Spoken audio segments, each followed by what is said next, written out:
Welcome to Financial Issues, where we join reality with truth, helping you make the most of your money by honoring God with your investments. Now listen in as we give you the practical tools and advice you need to become a biblically responsible investor. Good morning. Welcome to Financial Issues. I'm your host, Shana. Thanks for tuning in live this morning. If you are tuning in live on one of the outlets that carry the full live program, our phone lines are open. If you want to be the first caller in the queue, 610-363-1110. And we'd love to hear your questions about the things that we do: stewardship, biblically responsible investing, giving, honoring God in all that we do, especially in our financial decisions, because that's what Financial Issues is all about.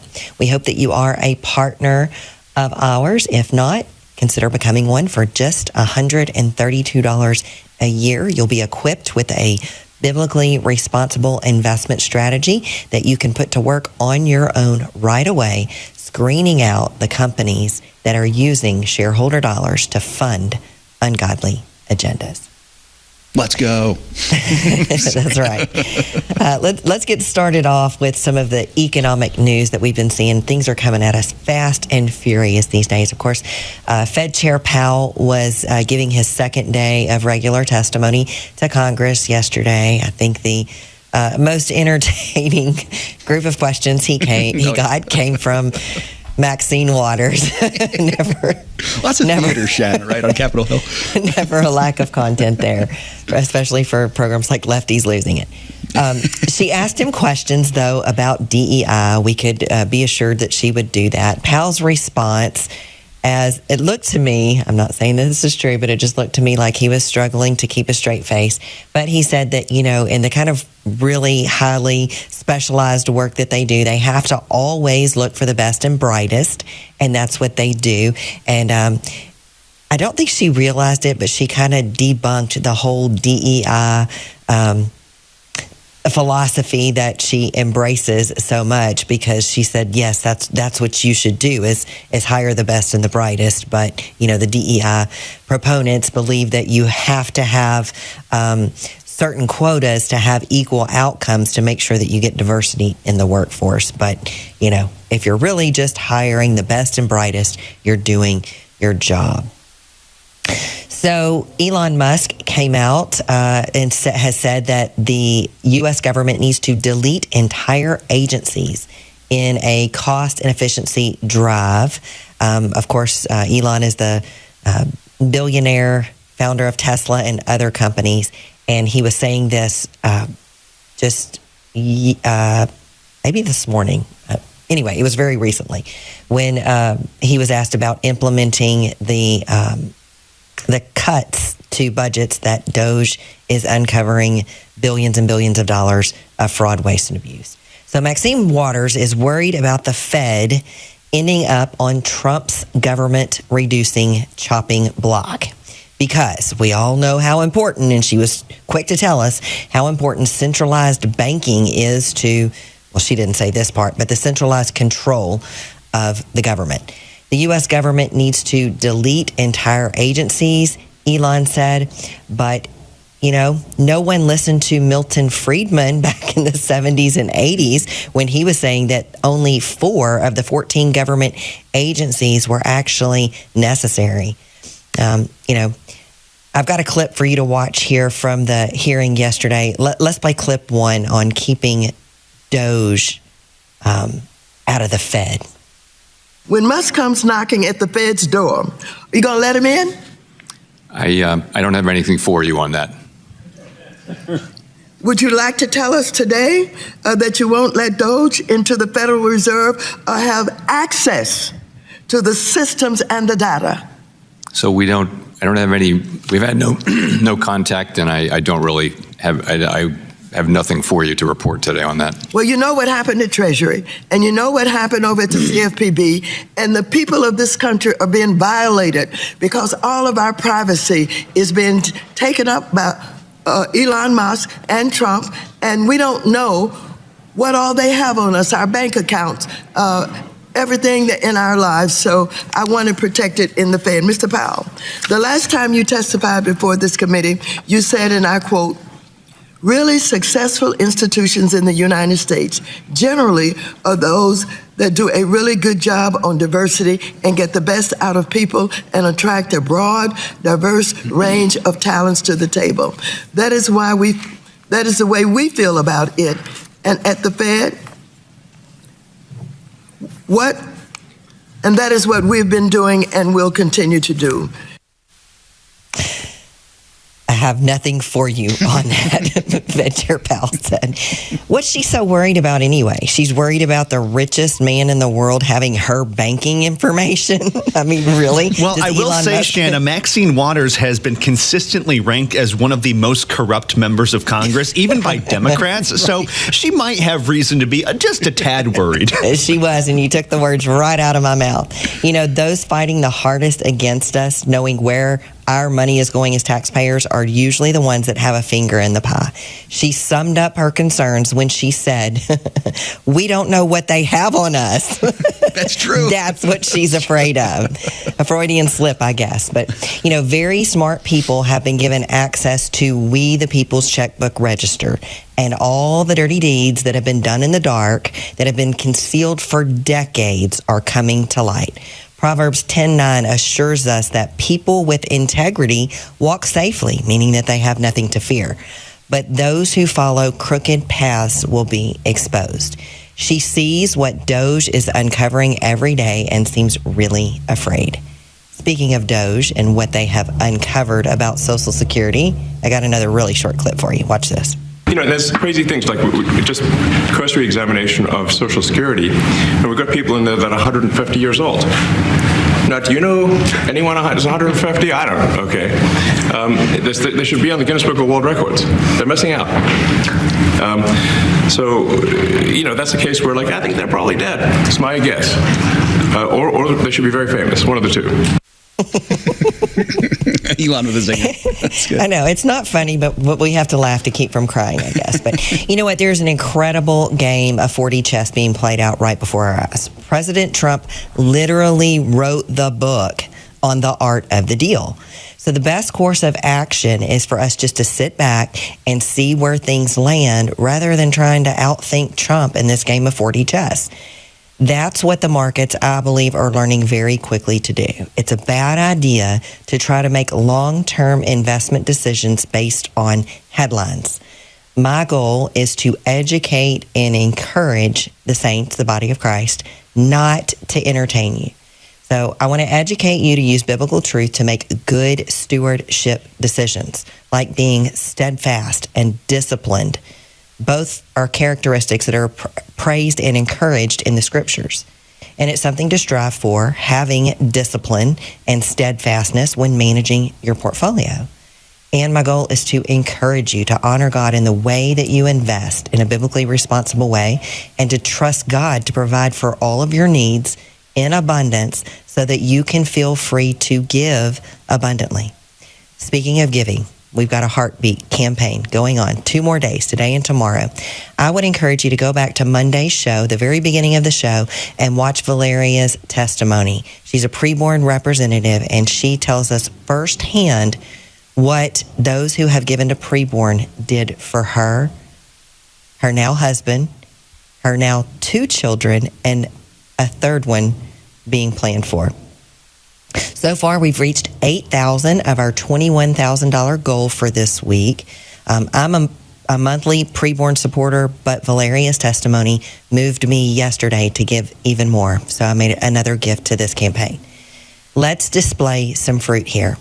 We weren't all called to administer ultrasounds or to work in crisis pregnancy centers, but we can use the financial resources that we have to pay for ultrasounds and the sharing of the gospel message that happens while those ultrasounds are being administered. And that brings those in crisis pregnancy in a face-to-face encounter with the living God, so that they too may choose life for the precious babies growing inside the womb and eternal life for themselves. So let's show others the love of Jesus and ponder the reunion that we will get to have in eternity one day and hear all the stories of how we got to play a small part in someone's decision for choosing life for their baby and eternal life for themselves. So maybe you can give the $13,000 we need to reach our $21,000 goal. Or maybe you can just forgo that cup of premium coffee that you plan to get today and just give that $7. God doesn't judge amounts. He judges hearts. So just ask the widow who gave those 2 small coins how it panned out for her. Well, we've got some inflation data to get to. Hopefully we can get to that, but our call queue looks pretty full. So we're going to get to those calls as well. We encourage you to stay tuned because we're going to be back with more financial issues after this short break.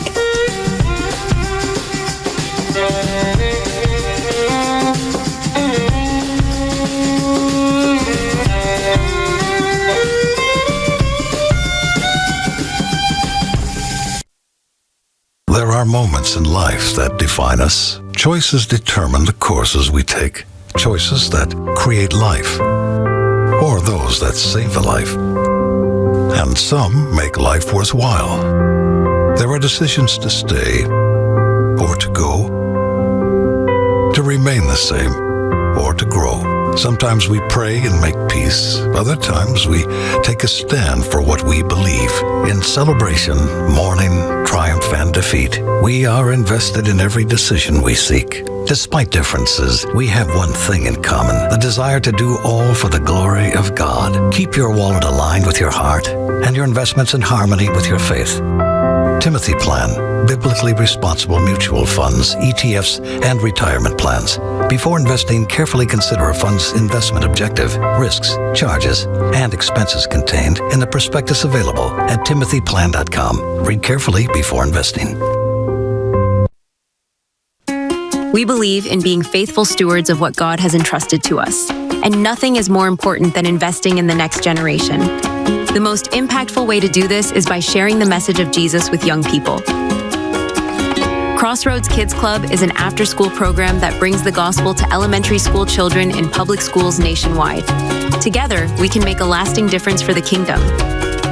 To learn more and join the movement, visit reachOurschools.com. Again, that's reachOurschools.com. Would you join Financial Issues and Preborn as we celebrate heartbeats? Your tax-deductible donation of $120 or any amount will provide free ultrasounds, counseling aid, and the gospel message to a mother in an unplanned pregnancy. Become a heartbeat hero and give monthly to save lives over and over again. To donate, dial pound 250 and say the keyword baby, or go to financialissues.org and click on the Preborn banner. Securities offered through G.A. Reppel & Company, a registered broker-dealer and investment advisor, member FINRA and SIPC. Opinions expressed by Shana are hers alone and are for informational purposes only and do not necessarily represent those of G.A. Reppel or the outlet on which you are listening. You should consider how the information applies to your situation prior to personally implementing it and consult any financial professional you work with to make sure it's applicable to your financial plan. Welcome back to Financial Issues. We've got a full call queue, so let's get right to that. We got some more inflation data out this morning, but if we don't, I'd rather get to the calls. If we don't get to the inflation data, we'll get to it in tomorrow's show. All right, let's go to Nelson. Nelson's calling from Louisiana. Hi, Nelson. Good morning. Glad to get in. And it's a real simple question we've had on the chat for a couple of days now, a few of us. RE24 is listed as a REIT that leases to the government. So there's a little bit of concern with all the DOGE information coming out. Should we do something about that particular stock? Well, it is still on the buy list, so we certainly know what they do. We certainly know where their revenue comes from. I think this particular one, it has dropped in price a little bit, probably because of what's being talked about with DOGE, the empty government building, so on and so forth. But this particular property gets about 27% of its rental income from VA. So I don't believe that is anything that President Trump is going to want to cut out. So looking at the properties that they own and manage, you never can be sure, but they seem safe from DOGE. So, at a 10% yield at this point, if I had bought into it at a higher price and maybe it was down a little bit and I still had room to add in that particular sector without becoming too overweighted in that one position, then I'd even add to it right now. Okay, that's great. A couple real quick follow-ups. I know you got a lot of other calls. Yeah, I can't really speak to the company's plans about that. I guess that's certainly a possibility. But, this company's been doing these kind of leases for a long time. I have confidence in management. They know what's going on with DOGE. They heard all of Trump's campaign promises and everything else. So, looking at the list of leases that they have, I think they're going to be pretty okay. Okay, well, I'll give my endorsement. I've been a partner for 7 or 8 years. My portfolio is doing great. And you guys give great advice to not panic every time the market goes wobbly. So God bless you guys and the whole staff. We really appreciate what y'all do. Thank you, Nelson. Thanks for that word of encouragement there. And I hope that encouraged somebody else to check out the strategy of financial issues. Just go to financialissues.org and you can learn all about it. Yeah. And Nelson, great to see you on the chat too, brother. Keep on joining. Okay, I think we have John next. So John's calling from Illinois. Hi, John. You're live on Financial Issues. Oh, good morning, Shana. I hope you're all well today. Yes, sir. Hey, John. I just had a couple of quick topics. MA63, the new one that was on the commentary. What type of an account is the best for that? Would it be qualified or non-qualified or the Roth? You could really do it in any of them. The non-qualified would be a good idea because, it is an ETF, so it's got, some of those tax benefits there. I could also see it in a Roth, although it all depends on how much of your portfolio is in different types of accounts. So, I've seen people who have, 70% of their money in their Roth account. So that's going to really kind of dictate, what goes where because, you're going to want more of your fixed income, lower growing stuff in your IRA. But then I've also seen people who have 90% of their liquid assets in their IRA account. So, just by the nature of where your money sits, that's going to sort of dictate that. But, if you have a small percentage in your Roth, I would really reserve that for your technology stocks, your healthcare stocks, your high growth stocks. Right. Okay, thank you. And then in the fixed income, as far as moving stuff from out of CDs and into the more like the preferred, how do we approach like the limits? Are we supposed to have a whole bunch of them that don't go over the 3 to 4%, or is it okay with the fixed in with the preferreds to have some more that are over 5%? I really wouldn't try to breach that 5% level. So, if you're, depending on which model you're in, I would say 12 to 15% at the upper end for preferreds, and then the rest of it, I was trying to get the numbers. I think. And if you've built a CD ladder, you're still going to have some money in CDs. I wouldn't get out of them. I certainly would just wait until they come due. But the other one to look at, if you're already maxed out on preferreds, and as you're having CDs come due, of course the things that we have on the buy list, but FI3 might be a good place to look. I believe it's still getting over a 5% yield, so that's better than what we're seeing in CDs right now. Okay, and just real quick, E-Trade does not offer any type of an account for cash that gets any interest, and I just was wondering what the best. My portfolio is filled out except for every now and then adjusting. Would CDs be an okay place to park some of the cash, like short-term CDs? You could. I'd probably prefer the FI3, though. Okay, great. Yep. Thank you so much. I appreciate it. You guys have a blessed day. Thanks, John. Thanks, John. You too, buddy. All right. Awesome. Feels like Rapid Fire Friday. Yeah, it does. On a Thursday.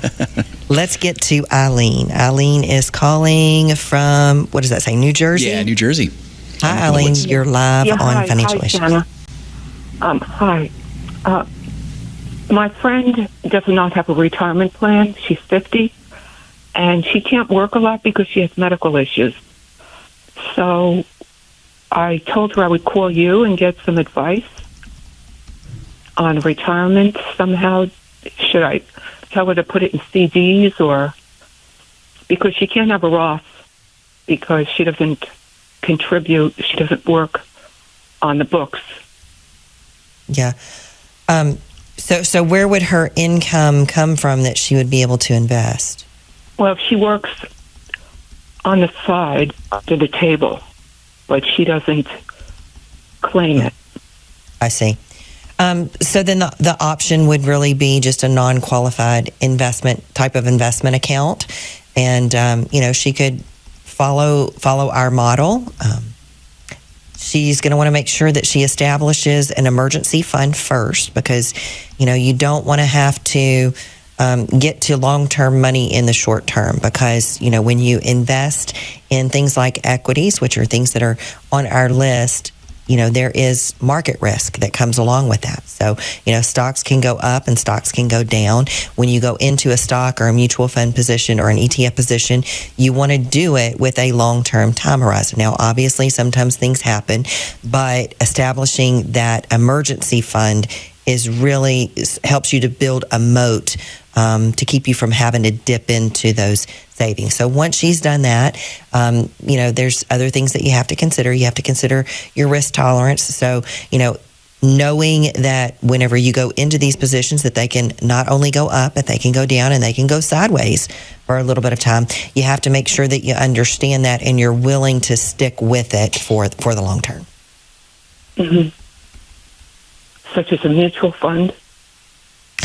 A mutual fund might be a good option, or looking at some of the ETFs on our list. I don't know if I can get to them. I think ETF number 2 would probably be a good place to start. I'll need to make sure that that's the right number. Just give me just a second here. Yeah, ETF number 2 would be a decent place for her to start, I think. Okay. That's a mutual fund? That's an ETF. Mm-hmm. Okay. So, ETFs are cost efficient. They have low expenses. If you're on a discount brokerage platform, it would cost you little to nothing to purchase it. So I think that, and it gives you, in that one particular ETF, you're going to get access, you're going to get exposure to 100 different stocks. So it'll be diversified rather than trying to, build your own portfolio one stock at a time. All right. Thank you very much. Great job. Thank you. Thanks, Eileen. Right. Thanks, Eileen. Well, I think we have, that was great. We got to all 3 of the calls. That was rapid fire. Well, I think we've got just enough time to get to our stewardship verse of the day. So Psalm 139, 13 and 14. For you formed me in my inward parts. You knitted me together in my mother's womb. I praise you, for I'm fearfully and wonderfully made. When I was pregnant with my first child, I had a shirt that had a picture of an ultrasound on it with that scripture on it. And it was a great reminder and of where we came from, how we're made. And, when we get a revelation of our own origins, that we were placed inside our mother's womb, that we were knit together by the hand of God for a purpose. When I come to believe that God intentionally made me and gave me life, I see that it is wrong to think that I have the right to terminate somebody else's life. God alone is the decision maker about life. He is the author and sustainer of life. So if we believe that about ourselves, how can we apply a different standard to a human being, no matter where they are in their stage of development, whether they're just an embryo or a clump of cells or a 90-year-old person? Life is precious, and we must vigorously defend that truth. The government's job is to protect rights that were given to us by God. Government didn't give us our rights, God did. So we should be interested in protecting and defending the preborn's right to life. And we should be interested in offering help to those who are in crisis by unplanned pregnancy. Giving is what we call funding the light, using the financial resources that we have to advance the kingdom of God on the earth. A great way to fund the light is to make a donation to Preborn Ministries. So would you do that in these last 2 days as we're trying to raise $21,000 towards this cause of pushing back against the darkness of abortion? Just go to our website, financialissues.org. You can make your donation quickly and safely right there. Stick around. We've got more financial issues to come right after this break.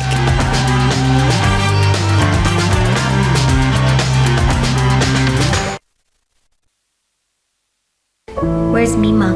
We found out Shepard's diagnosis when I was about 17 weeks pregnant. We learned that he was going to need a series of surgeries after he was born in order to give him what they considered a normal life. And we weren't sure how this worked. Yeah, very emotional, very, very broken. And as my wife just said, not sure how this worked. And called Samaritan, and they said, you just go have that baby. You leave the rest to us. And just to hear the confidence on the other end of the phone of this is not something that you need to be concerned about at all. You focus on the health of your family, the health of your baby, and we will walk with you every step of the way. This is the sound of a child's heartbeat, a life saved through the ministry of Preborn, which empowers mothers to choose life in the face of unplanned pregnancies.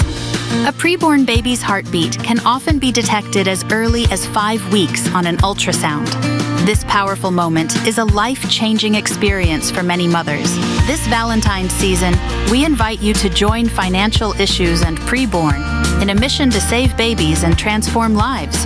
Your donation of $120 can make an extraordinary difference. This amount represents the average number of times an unborn baby's heart beats in a single minute. To donate, dial pound 250 and say the keyword baby. That's pound 250, baby, or go to financialissues.org. That's financialissues.org and click on the Preborn banner.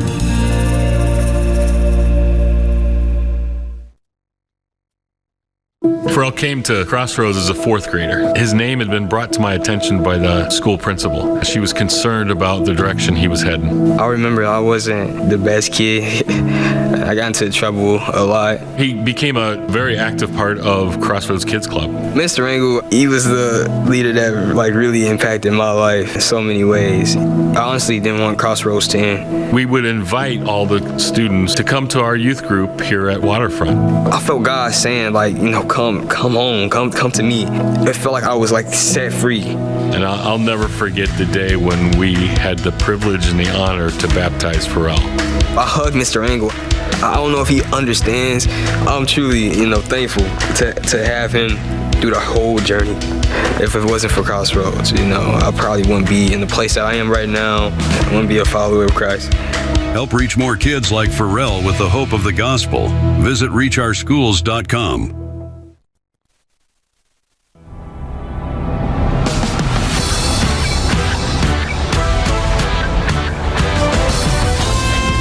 Welcome back to Financial Issues, folks. It's great to be here today. I'll be taking us the rest of the way with my good friend and brother, Sam Case, and the Studio A team, Darlene and Grant and Elijah, doing a great job in the control room. We're having some fun today. Shana had just mentioned that great stewardship verse, folks, Psalm 139, 13 through 14.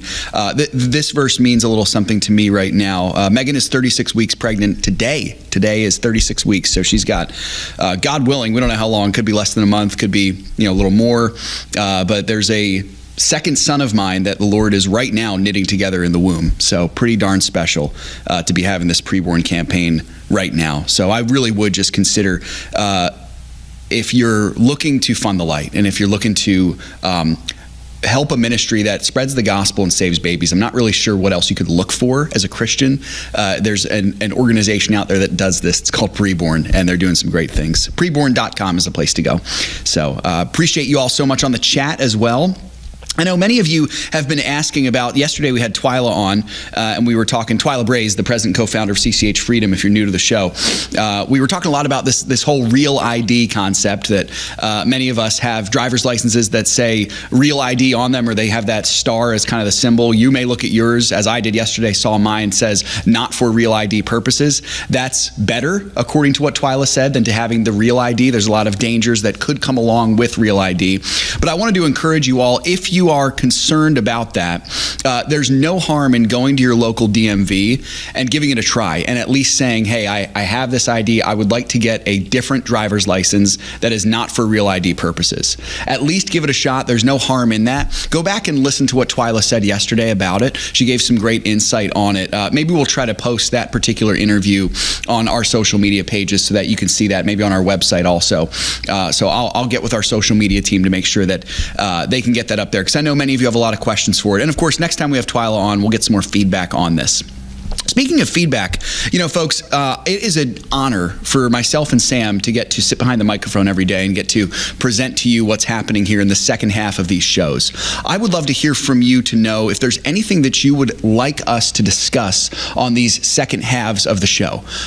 Sam and I love this. It's one of the highlights of my day, and we want to make sure that we're serving you the best way that we can. So if you have questions for us, or if you have topics that you'd like us to dig into, particularly from the financial news circle, we would love to get to help you out there. So let us know in the chat, or you can even call in. We keep the phone lines open. So the lines are still open right now, 610-363-1110. Even if you don't want to talk to us, but you have a suggestion, you can pass that along to Darlene, and she'll pass it along to us as well. And knowing our friends in the chat, they better have some suggestions, because they seem to have opinions about everything. Right. So they better have an opinion about the show. You know it, man. Absolutely. So, and we do appreciate all of you in the chat. You are it's always lively. It's always lively, and we love that. So just keep those chat comments coming. But if you've got anything, please do let us know. Sam, there was a big headline yesterday. Not really big, because we're kind of seeing this happen over and over again, but I think it's worth mentioning that Tulsi Gabbard is now officially confirmed as the Director of National Intelligence. So pretty interesting stuff. What do you think? Yes, sir. The cabinet for Donald Trump is certainly coming together. She was confirmed yesterday. One of the more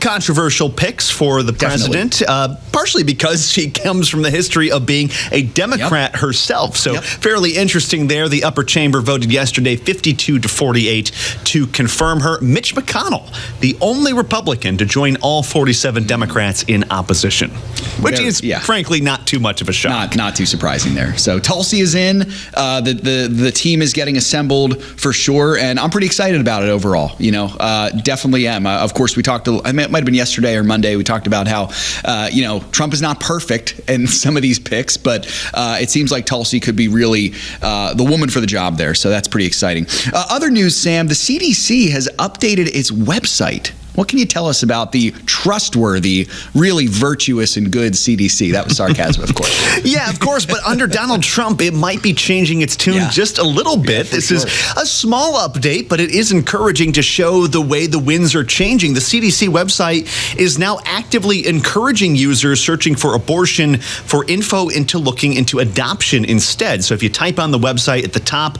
under the search bar, you type in abortion, you'll still get all the information about that, all the articles and whatnot, but at the very top of the page now, it will also encourage you to try adoption instead. And as you can imagine, Seth, some pro-choicers, their heads are exploding over this, really proving the lie that they're not pro-choice, but pro-abortion, pro-death. They're saying that adoption and abortion have nothing to do with each other, and this is a shame that the CDC website is actually encouraging mothers to choose to give birth to their own children, which is quite incredible. It really is incredible. What really is a shame is that there are so many people who claim to be about social justice and defending the weak and defending the marginalized, yet they ignore the most marginalized, people who actually don't have a voice. I got a news flash for you folks. I have never heard my unborn son speak. Do you know why? Because he can't. Unborn children can't speak. They can't speak up for themselves. That's why we need people with a voice to speak up for them. That's why we need this. And this is why the preborn campaign is so important. You know, adoption, I'm so grateful for so many people. I've got friends of mine right now who are in an adoption process. So many people have that heart to be able to look out and see a child that is not their own and be willing to say, I want that child to be able to grow up in a loving home with parents, and I will be willing to take that on as a sacrifice, but treat that child as my own and adopt them as my own. It is amazing. And look, I know there's some controversy with the adoption industry too. I get all that. But at its core, this is a beautiful thing, and it's a picture of the gospel. And it is a tremendous ally for the pro-life movement. Tremendous, tremendous ally. And so to see this on the CDC, just a mention of it, it seems like, Sam, they're now the option to adopt. You're exactly right. The people who claim to be pro-choice are not pro-choice. They are pro-murder. They're pro-abortion. They have one agenda, and it's probably because there's money involved in it. Look at Planned Parenthood. Their moneymaker, their bread and butter is the abortion industry. It's not the other services that they offer. It's abortion. There's money behind abortion. They are not pro-choice. They're pro-abortion. And so I think this is great news here, of course. It's interesting, Sam, even the CDC, the shadowy, untrustworthy CDC, can't escape the change in temperature that this country has seen since November. Yeah, well, Trump actually had to take the CDC website offline for a couple of days to implement some of these changes, had to gut it a little bit to make sure it was in line with what his administration wanted. But like I said, it's such a small thing, but at the same time, it's these small things, as we see through what our friends at Preborn do, just nudging fraught mothers where they're not sure what they want to do, just planting that seed there. It's like, hey, there's another way. That can be the game changer between an abortion and, you know, giving birth to that child and raising it and, you know, raising it in the way of the Lord and giving life to a child. So the difference between life and death can be on the line there just with a simple thing like this. Yeah, amen. That's well said, man. Very well said. Well, folks, before we get to the Ag Report, let's move to the markets here for just a moment. So Wednesday, there was a lot to digest, and there has been a lot to digest this week because there's a lot of things going on. We had the hotter than expected inflation report yesterday morning. We also had the second day of Jerome Powell's testimonial hearings, which Shana mentioned briefly earlier in the show, with those delightful theatrical clips from the waxing poetic elites on Capitol Hill. And so the markets were somewhat downward in their trajectory. By late afternoon, it was much the same, though, that the tech-heavy NASDAQ was able to break positive and barely finished with its head above water in the 11th hour. The NASDAQ finished just above the flat line. The S&P 500 was down about a 0.25 percentage point. Meanwhile, the Dow Jones was down about 0.5%. So investors, I think, were concerned that the perfect storm of yesterday's inflation report, Powell's pensiveness on Capitol Hill, all that is going to keep inflation reignition as a threat. I think that's the main concern from yesterday. The pre-markets this morning, not much change as investors continued to digest it. As we've opened now 10 minutes ago, it seems like everything is remotely positive, so investors are trying to shake off what happened yesterday with the concerns about all of it. Interesting headline I wanted to get to here quickly. Beef is actually now cheaper than eggs by one key measure for the first time since the 1980s. So 1 gram of protein from an egg now costs about 0.5 cent more than the same from ground beef. Something we're going to have Craig on to discuss very soon. I'm going to try to get him on early next week for that, folks, but we'll keep an eye on this, absolutely. Speaking of Craig, we do have the Ag Report coming right now, so you'll hear from Craig Haugaard here. We'll have him live later on, probably sometime early next week. We'll be right back with more financial issues after the Ag Report. Here's Craig. This is Craig Haugaard with your Financial Issues Ag Update for February 13th. Well, corn traders continue to focus on strong U.S. export sales and the smaller world supplies that the USDA gave us in their monthly supply and demand report earlier this week. As a result, March corn advanced once again yesterday, finishing the 6.25 cents higher at $4.90 per bushel. Soybeans were under pressure from improving weather patterns in portions of South America, record soybean production projections for Brazil, lower crude oil prices, and just general fund selling. Brazil's basis firmed up by about a nickel yesterday, but they still have roughly a 60 cent per bushel advantage versus U.S. origin soybeans into China. At the closing bell, March beans were 15.75 cents lower at 10.27 3/4. Wheat struggled, with traders pointing to advances in the talks between Russia and Ukraine as a big reason for the weakness. Additional pressure came from a forecast for moisture in the U.S. Southern Plains and Eastern Winter Wheat Belt in the next 10 days. Minneapolis March wheat was 3.5 cents lower at the close at $6.14 3/4. Kansas City dropped by $0.01 1/4 to close at $5.91 1/2, and Chicago was down 2 3/4 cents, finishing the session at $5.74 1/4. Cotton futures spent the day in a very narrow trading range. At the closing bell, we had March futures ending the session 7 points higher as they closed out the day at 67.47. Livestock futures were mixed. April live cattle were 27.5 cents lower, $195.72 1/2 per hundredweight. March feeder cattle were 20 cents higher as they closed out the day at $264.77 1/2 per hundred. And April lean hog futures were $1.35 higher at $94.32 1/2 per hundredweight. Class C milk futures had a pretty uninspired session. At the closing bell, March futures were down 7 points at $19.78. This has been Craig Haugaard with your Financial Issues Ag Update. We'll be right back with more financial issues after this.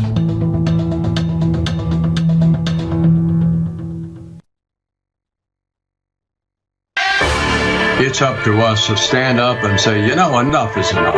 All of this unbiblical stuff that's going on, whether it's abortion or transsexual or LGBTQ, widespread pornography, human trafficking. Bottom line, it's still up to us. If we stop investing in these corporations that are trying to destroy us, sooner or later they're going to wake up. To learn more about biblically responsible mutual funds and ETFs, go to timothyplan.com.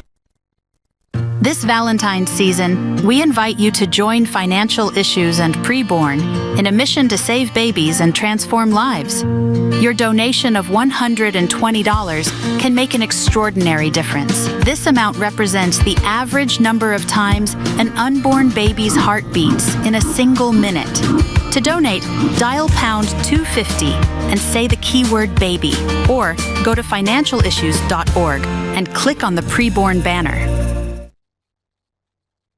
What separates Crossroads Kids Club from other ministries to reach school-age children? What sets you guys apart? First of all is our connection with local churches. We mobilize, equip, train, support local church partners. We're right inside the schools.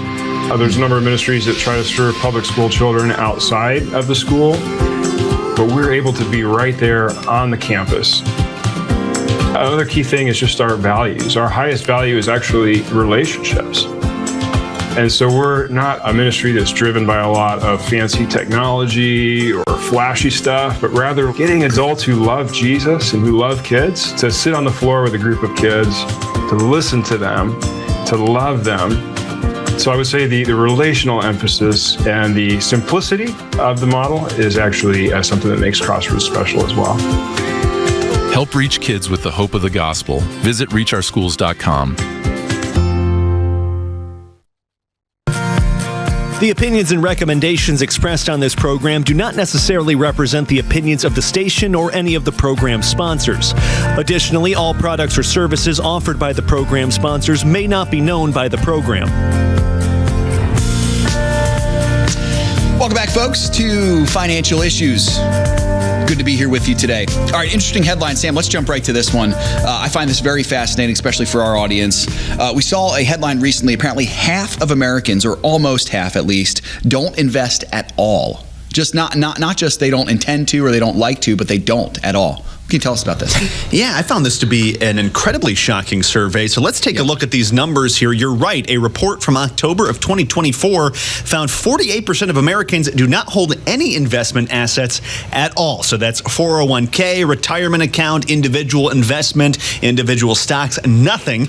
The main reasons for not investing, 38% of people that say they prefer to save money in a savings or checking account. 30% say they don't understand how to invest. And 30% said they need to pay off debt or meet other obligations first. Now, when asked what would encourage people to invest, 56% said they would do so if they had more disposable income. 29% wanted more information and education about how to invest, and 24% wanted improved confidence in the markets. So what do we make of all this, Seth? Well, there's a lot to make of this, Sam, for sure. Let me say first to that 56% saying if they had more disposable income, I understand that.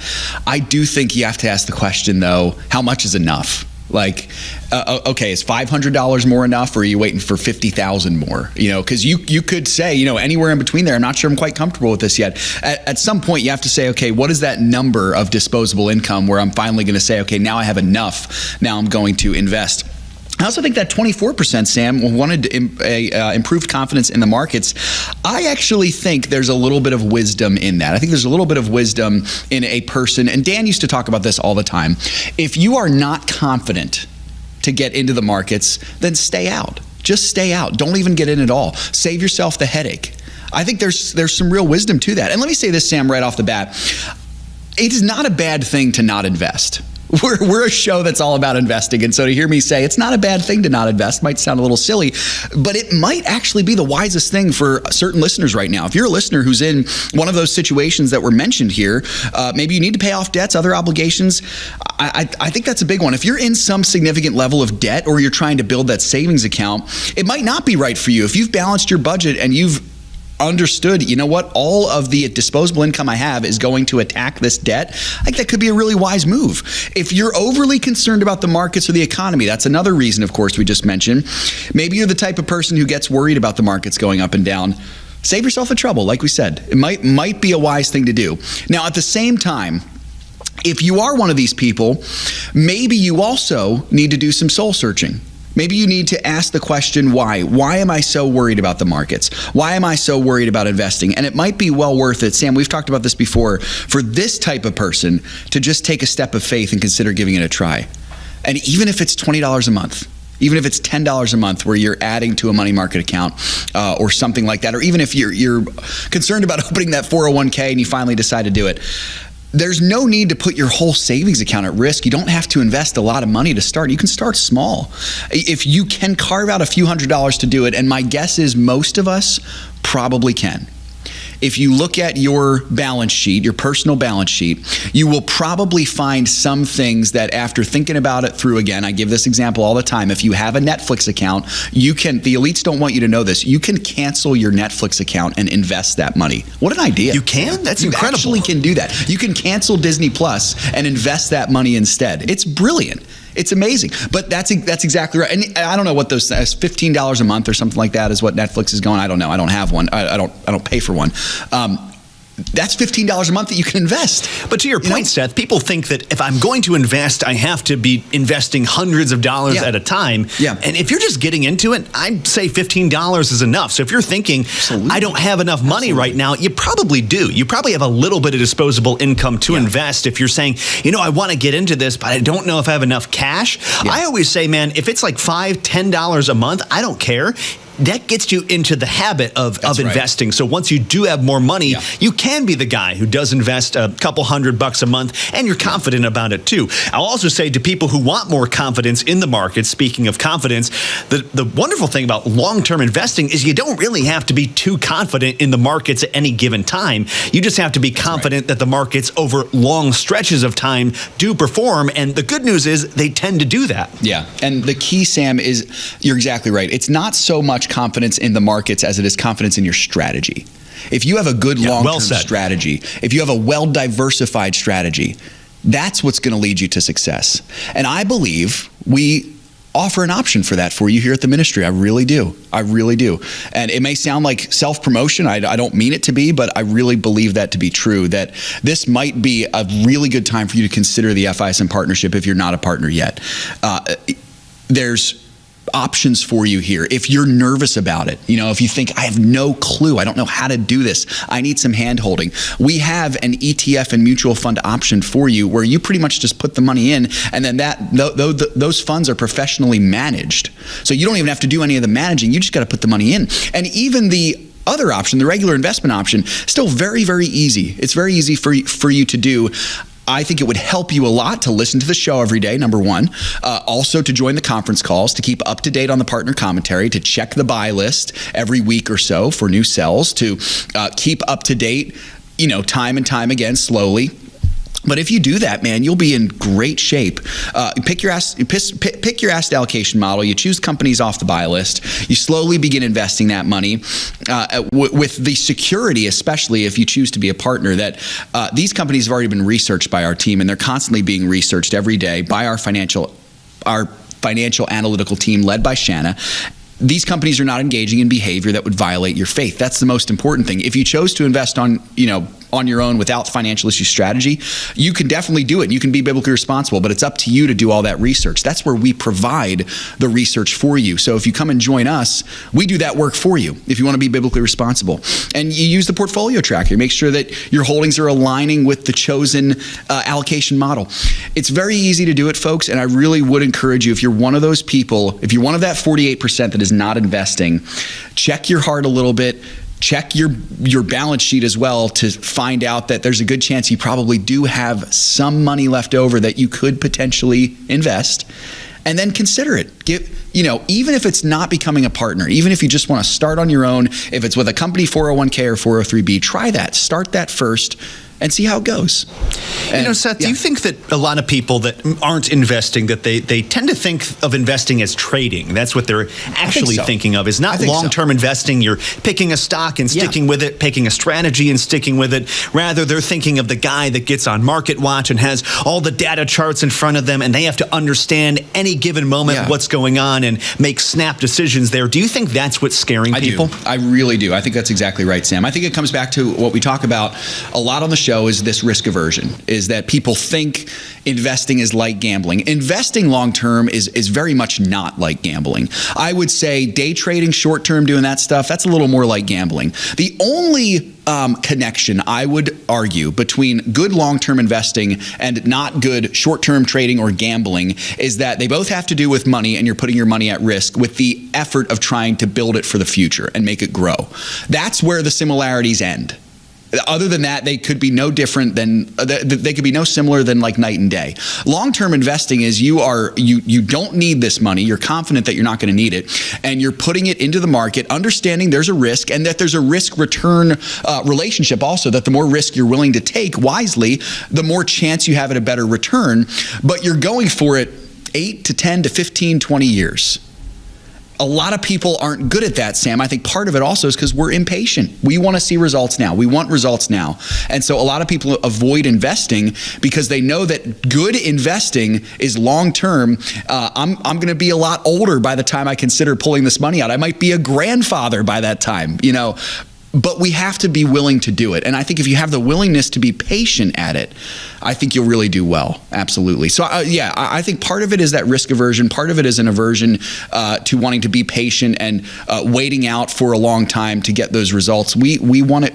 We want what we want now. And I do think that's an indictment on our generation in particular. But I also think that's generally human nature and sinful nature, that we want immediate results. To give you hope for our generation, I was looking at that study. I didn't include this in the overview, but I think it was something like 70% of Gen Z said they're actually very open to the idea of investing. They're just not too confident in doing it, but they said they're very open to doing it if they had a financial advisor or someone to help them. Absolutely. And so here's what you can do, folks. Here are your options. You can absolutely get a financial advisor. In fact, we have someone at the ministry that we promote for you that could run you anywhere from $100 to $200 a session or an hour, depending on what their cost is, or you can pay $132 a year and become a partner with Financial Issues and try to do it yourself. The reward for what you pay, and I'm not saying this as myself, I'm repeating what partners have told us, that the reward is fantastic. Many partners have even said that the $132 is still too cheap, and we don't have any intentions of changing that price there, but we really do feel like we want to offer this for you to be able to honor God with the money that he's given you. We believe that $132 a year is a cost that's well worth it. So all that to say, Sam, I appreciate you bringing up those thoughts there. Folks, if you're in that spot where you're considering it and your conscience has been pricked, consider doing it now. You might not be in that spot right now, and that's okay. I would tell you then it's time to focus on bringing down that debt, building up that savings account, and maybe getting to a point where mentally you can say, all right, I'm ready I will be ready someday to get into the markets, but it's not today. Then focus on building that up. Just focus on building up that savings, being a good steward with what God has given you right now, and trusting that with what you've been given now, if you're faithful in it, that He'll bless you with more. We believe that to be true. Great to be here with you today, folks. It was a good show, and Lord willing, we'll do it again tomorrow. Shana will be on the whole time, so I'm excited for that. Get your calls in early. And remember, everything you have belongs to the Lord. Let's be good and faithful stewards with all of it. God bless. We'll see you next time. If we ever forget that we're one nation under God, then we will be a nation gone under. Thank you for joining us. This has been an FISM production.